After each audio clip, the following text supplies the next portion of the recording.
Una 4 giorni dedicata al mondo della pesca nella nostra regione per fare il punto sullo stato attuale del settore e guardare a nuove prospettive di crescita. Gli stati generali della pesca si svolgeranno dal 3 al 6 maggio tra Venezia, Chioggia, Caorle e Porto Tolle.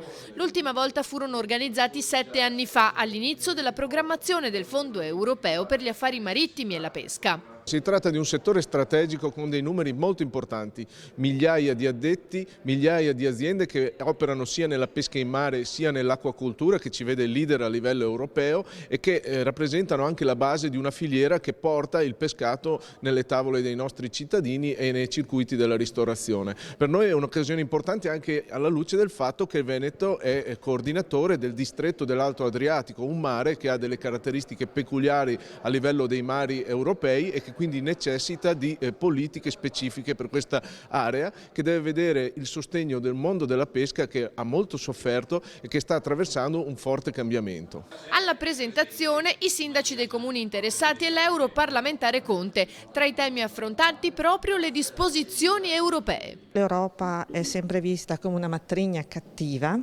si è sempre comportata con norme eccessivamente stringenti, colpevolizzando sempre la pesca, senza tener conto che sono i pescatori le prime vittime di questa cosa, perché loro usano un paradigma assolutamente sbagliato. Nella pur corretta tutela della biodiversità marina, loro devono tenere presente che non sono i pescatori che inquinano, oppure ci sono l'aumento delle temperature delle acque che stanno cambiando l'ecosistema. In Europa purtroppo hanno una mentalità completamente diversa, perché fanno di tutto un'erba un fascio e quindi valutano i mari in generale. Le nostre realtà, il nostro mare Adriatico, il Mediterraneo, sono completamente diversi dai mari del nord.